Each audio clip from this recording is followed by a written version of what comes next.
10 роликов продолжительностью до 3 минут на абхазском и русском языках 12, 13 и 14 февраля могут представить кандидаты в президенты в рамках бесплатного эфирного времени на площадке Абхазского государственного телевидения. Что касается телебесед, также будет по полчаса у каждого кандидата в президенты. В паре они могут дать интервью вместе с вице-президентом, с кандидатом в вице-президенты.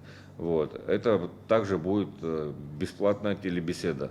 Теледебаты с претендентами на пост главы государства на ГТРК будут проходить с 3 по 7 февраля. Пресс-конференция всех кандидатов в президенты с представителями СМИ состоится 31 января. На ней могут присутствовать и задавать вопросы журналисты, аккредитованные в Центр избиркоме республики.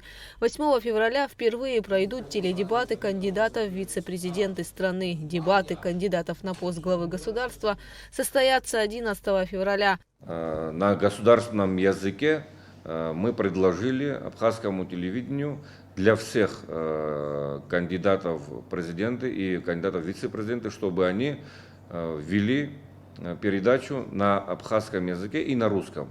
Но чтобы не было перекосов в одну сторону, мы 50 на 50 предложили время, чтобы это было озвучено и этот формат, чтобы выдерживался.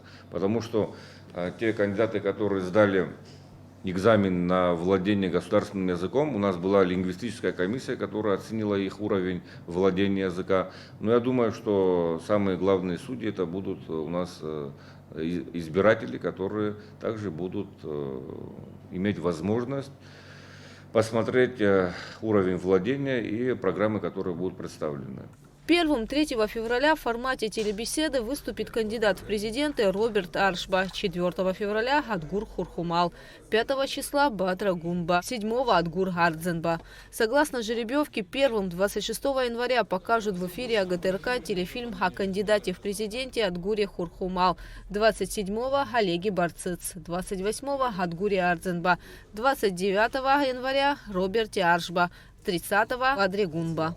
Гугуца Вардания, Амра Зарандия, Инал Гвинджия, Абхазское телевидение.